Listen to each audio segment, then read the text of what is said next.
welcome back to the deep dive. If you're a regular listener, you know we sometimes get source material that, well, it really pushes the boundaries of what you might call conventional research. Hmm.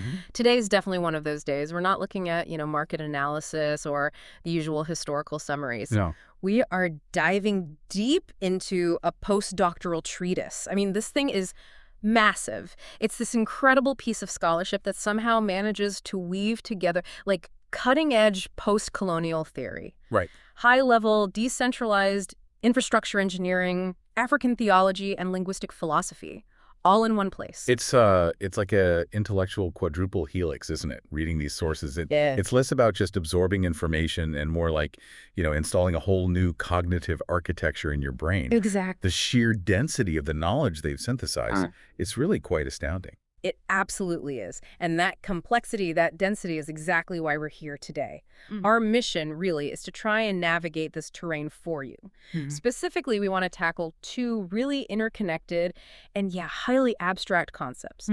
First, the double transversal transjective quadratic model, which thankfully they shortened to DT2. Yeah. And second, the sort of political reality that this model defines, which they call the Kenema paradigm. And the core claim here is, well, it's explosive, frankly. They're arguing that building off-grid, decentralized infrastructure isn't just, a practical fix for energy poverty. Right, not just solar panels for houses. No, not at all.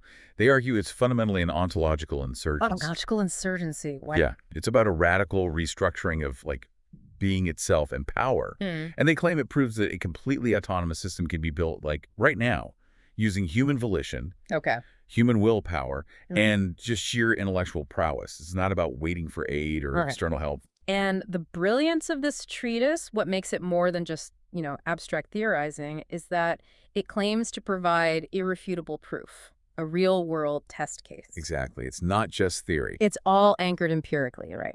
In the LaPierre family's Koya Dominion project, this is a highly sophisticated, self-sufficient dwelling. They call it the Mansion Maison, and it's located deep in the Kenema district of Sierra Leone. And this specific project, this Mansion Maison, it serves as the definitive realization of their entire theory. We're going to try and show you how this one specific off-grid home actually manages to function as empirical proof of a new kind of sovereignty. A non-colonial form. Yes, a non-colonial form of sovereignty that basically bypasses the old existing systems entirely. Yeah. It's almost like practical metaphysics in action. Practical metaphysics. Okay, let's unpack this. And I think the place to start is with the ground reality, right? The Yeah. situation in Sierra Leone that actually made this whole theoretical breakthrough possible in the first place. Absolutely. To really appreciate the radical innovation that's apparently taking root in the Kenema district, you first have to acknowledge the profound infrastructural vacuum that exists there as crucial context. Right. Sierra Leone, like, many post-colonial nations, is operating under really severe energy constraints. These are largely inherited from a centralized, often hierarchical, and frankly often non-functioning colonial infrastructure model. And the numbers you shared from the source, they're pretty stark. Rural district are basically forced to become entirely autogenerative. They have to create their own solutions. Right. They aren't sitting around waiting for the grid to connect someday. They're actively creating a new reality where the grid just isn't necessary anymore. I find that incredibly insightful. It reframes the whole narrative. The failure of the old system isn't seen as just a tragedy that needs, foreign aid to fix it. Yeah. It's seen as the literal space, the blank canvas, you could say, for this radical innovation. And the sources, they describe this material instantiation, the actual hardware, in very specific, hard engineering terms, right? This isn't just like a small battery pack and a single panel. Oh, not at all. Yeah. We're talking professional grade, really resilient infrastructure here. The sources detail these robust, self-sufficient, decentralized systems. Think 30-kilowatt villa installations. 30 kilowatts, that's serious power. That's serious power, yeah. Enough to run a large, modern home easily, and probably more. And these are paired with massive 40-kilowatt-hour lithium battery banks. 40 kilowatt hours. Huge capacity. And these are managed by sophisticated hybrid inverters that autonomously handle the power flow. Just a these off-grid systems is the political argument. The working hardware makes the case. Okay, I'm still trying to bridge that gap. How does a solar panel working successfully translate directly into a Parallel.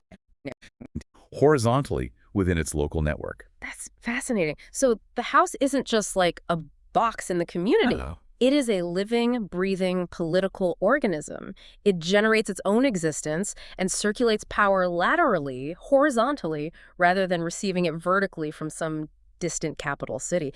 It's almost like an ecological approach to architecture and politics. That's a great way to put it, an ecological approach. Exactly. And this metabolic entity, this living house, is the empirical manifestation, the physical proof of the complex theory we now have to tackle the DT2 model with its 4 transversal vectors. Okay. The hardware is the proof, yes, but the theory, the DT2 model, is presented as the blueprint, the instruction manual for how to replicate this success elsewhere. Right. So that's our next step then. We need to move from the sort of material reality on the ground in Kenema, the house itself, to the abstract architecture, the theory that structures it all. Exactly. The DT2 model, the double transversal transjective quadratic model. It's a mouthful. It is. And it's presented in the sources as fulfilling 2 roles simultaneously. It's both an epistemic engine and a praxeological instrument. Okay, epistemic engine, praxeological instrument. Mm-hmm. Help us break down that distinction. What do those terms really mean? Okay, so an epistemic engine basically describes how we generate knowledge. It dictates the framework, the structure for understanding reality itself. It's about how we know. Right. A praxeological instrument, on the other hand, describes how we act and build in the world. It's the mechanism, the tool for turning that knowledge, that way of knowing, into physical, political, and even spiritual reality. So the DT2 model is both the way they see the world and the tool they use to actively change it. Precisely. It's theory and practice fused together from the start. And the sources really stress that this engine operates through something called transdisciplinarity, specifically Mode 2 knowledge production. Okay, I have to admit, reading that, my sort of academic alarm bells went off a little. Mode 2 transdisciplinarity can sound like jargon sometimes. What does Mode 2 mean in practice here in this context? No, it's vital, actually. It's not just jargon here. So traditional knowledge production, what they call Mode 1, is usually generated in silos, right? You have a university theology department, a physics lab, an engineering school. Yeah, separate disciplines. Separate disciplines. And then that knowledge is maybe applied externally to a problem. Mode 2, transdisciplinarity, however, demands that knowledge is generated within the context of its application. Okay, so not in the lab, but in the field. Exactly, in the field, on the ground. Yeah. This means the engineer designing the solar array, the theologian considering its spiritual implications, the village elder with local knowledge, the community leader understanding social dynamics, maybe even the poet finding the right words for it, they are all equally involved in designing the solution, together from the beginning. Ah, I see. They're embedding all these heterogeneous skills and viewpoints, collapsing that traditional expert layperson hierarchy to solve the problem holistically and simultaneously. So, like, Actually, this involves the conscious creation and use of neologisms, new words. It involves etymological hybridization, blending word roots, and it involves what they explicitly term verbokinetic insurgency. verbokinetic insurgency, like words as weapons. In a way, yes. But constructive weapons. It's the core belief that language isn't just a passive label we stick on things. It's an active force, a transformative power, not just descriptive, but generative. Okay, we'll definitely need to dig deeper into that one. What's the third vector? The third vector is the dimension often excluded in, standard development or engineering projects, spiritual cosmological attunement. This is where some of that really complex vocabulary starts to appear. Specifically, they use concepts like teletheontological Afro-theocosmopolitico poetics. Whoa, okay, let's pause there. That word, it's overwhelming just hearing it. Can you try and simplify what that incredibly complex term is actually trying to achieve or describe? Okay, deep breath, yes. Fundamentally, it's trying to synthesize several concepts at once. You have tele, meaning distance, theo, divinity, onto being or existence, politico-poetics, the structure of power and meaning, and then the Afrocosmos, the African worldview. Right. It's arguing, essentially, that the divinity, the sacred, is not distant or transcendent up in the sky somewhere. It's immanent. It's present right here in the local reality, in the community, in the technology, and inherently part of the political struggle for autonomy. Okay. This unified field, this immanent sacredness, is grounded in what they call the immanent dominionism pulse, which again sounds heavy, but here dominion isn't about controlling others. It's about self-realized spiritual presence, sovereignty grounded in responsibility. Got it. So it's kind of like saying that God, or the sacred, is in the machine is in the community, and that living connection is the political structure. Does that help anchor it a bit? That's a very helpful way to anchor it, yes. Exactly. And finally, the fourth vector, civic communal praxis. Praxis meaning action, practice. Right. This defines the governance structure, the way the community organizes itself and acts together.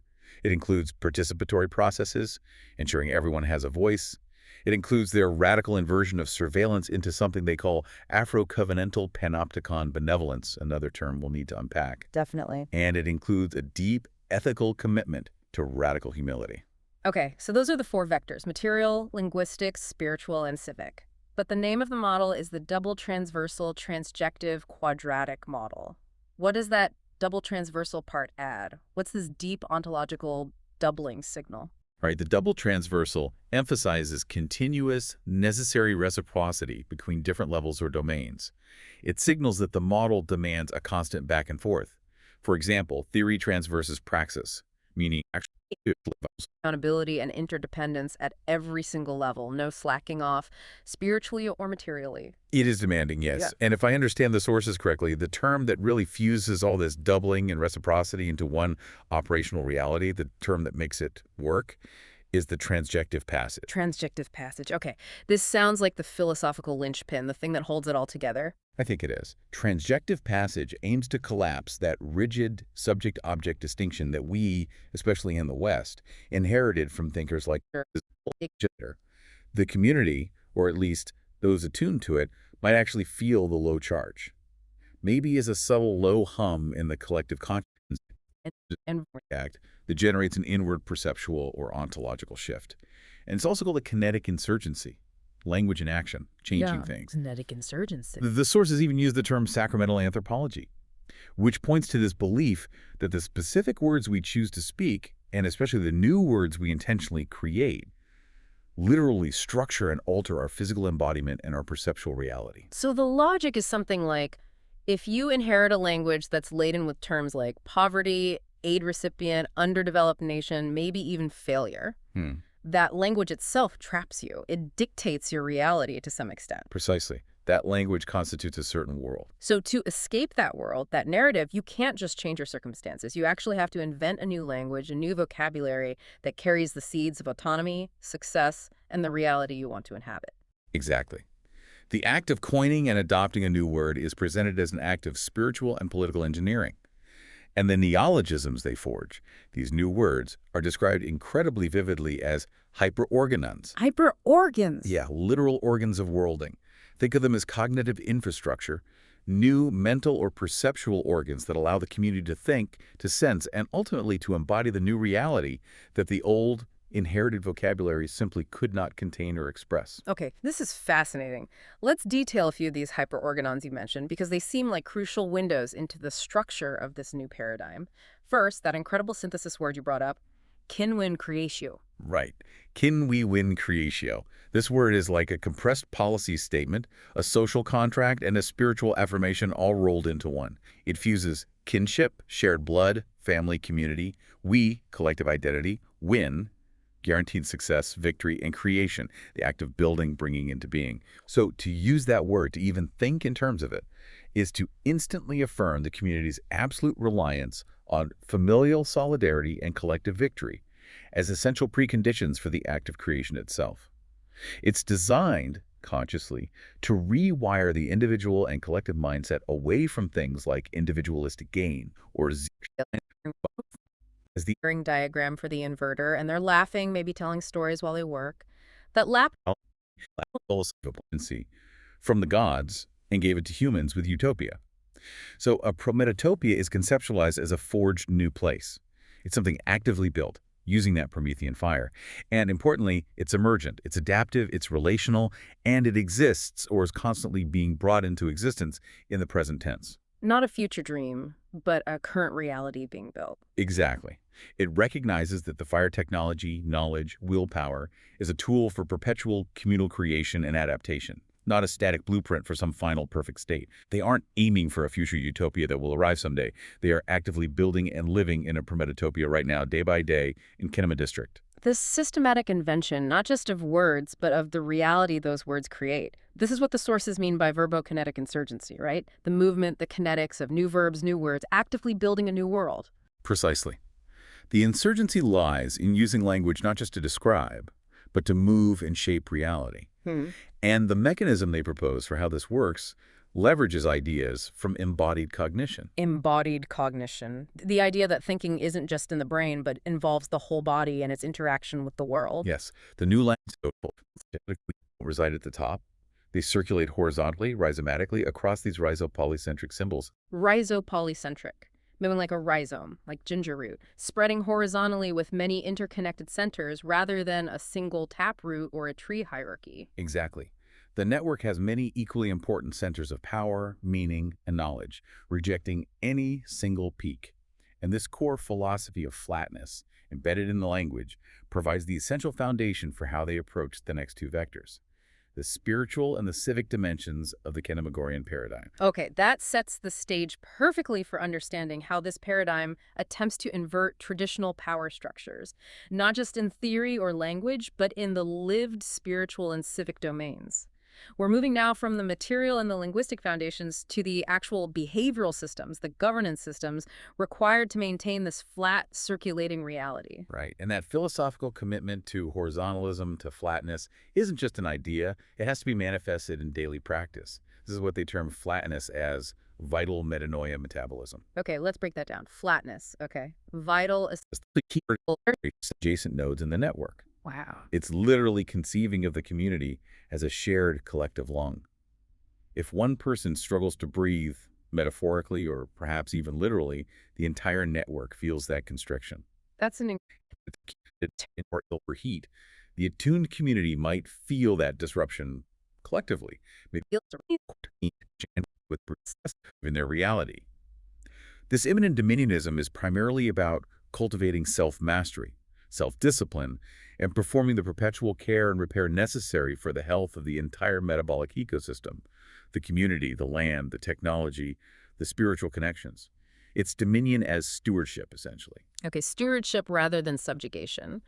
And this relational view of power, this responsible dominion, finds its core ethic in radical humility, you said. Yes, radical humility is presented as essential because it grounds the individual's role within that flat horizontal structure. It's explicitly not about self-abnegation or denying one's own worth or power. Instead, it's defined as relational sovereignty. Relational sovereignty. It means recognizing that your own powerful individual agency, your volition, is actually inseparable from and indeed arises from your deep connection to communal solidarity, your attunement to the cosmic, and your respect for ancestral wisdom. Entirely autonomous from the often failing or predatory centralized structures, that requires more than just, good blueprints and intentions. It requires a specific kind of human being, or perhaps a specific kind of community, capable of sustaining that radical level of effort over the long haul. The sources are absolutely clear on this point. Empowerment in this model is not some external gift bestowed by an NGO or a government. It has to be actively, daily cultivated from within. Yes, the DT2 model isn't just descriptive. It's prescriptive in terms of the human capacities it demands and Integrating them. It's defined as the intensification of present relational capacities. It's about accelerating the community's ability to experience and enact autonomy, joy, and solidarity in the here and now. It's focused on densifying and amplifying the positive possibilities latent within the present moment, not it allows the community, according to the theory, to reject the slow, often frustratingly sequential logic of traditional development paradigms. The standard model often dictates is possible is a date of the knowledge being generated. They outline 4 specific forms of convergence, 4 types of triangulation that they use together to validate the entire system. 4 layers of proof. Okay, what's the first one? First is data triangulation. This involves How do they do this? This involves combining multiple research methods. So they use qualitative approaches, like deep ethnographic observation. We really articulate, build, maintain, and validate this parallel reality. It seems the project, as described, absolutely lives up to the immense intellectual demands laid out in the treatise. It provides a powerful blueprint for what they call ontological engineering, a framework that insists on grounding abstract theory in concrete material praxis and, crucially, treats the theological and spiritual commitments not as, optional add-ons or secondary beliefs, right, but as epistemologically productive, functionally necessary components for achieving sustainable success and autonomy. So after digging into all of this, what does it all mean for us, for you listening, as we navigate our own complex infrastructural, political, maybe even personal realities?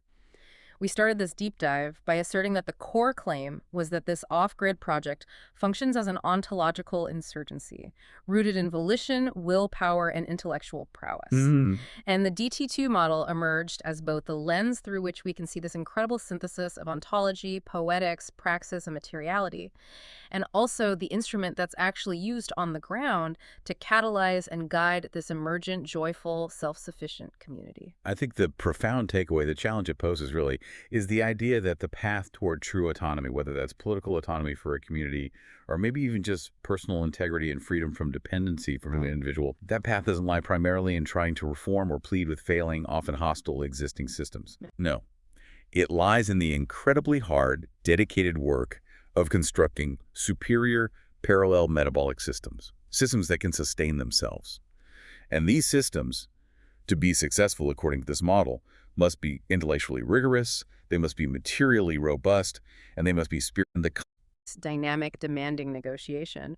It represents a small house, an off-grid energy system, not just as an object, but as a living organ that thinks, prays, feels, and governs alongside them. So the question for us is, what if we started to view our own shared infrastructure, our roads, our energy grids, our water systems, our public spaces, maybe even our information networks? What if we treated them not as inert objects to be exploited or merely as assets on a balance sheet, but as dynamic, perhaps even semi-sentient, covenantal processors of community well-being? Wow, that's a challenging thought. How would we change the way we design, build, and maintain them if we saw them as part of a shared metabolism, part of a covenant? And following the Kenemagorian example, what new language, what new hyperorganons would we need to invent here in our own contexts to even begin to achieve our own forms of communal optimization, to move ourselves away from hierarchical dependency and towards something more like flat, circulating, shared sovereignty? What words would we need to forge? Exactly. Something to keep thinking about as you navigate your own parallel systems, big or small.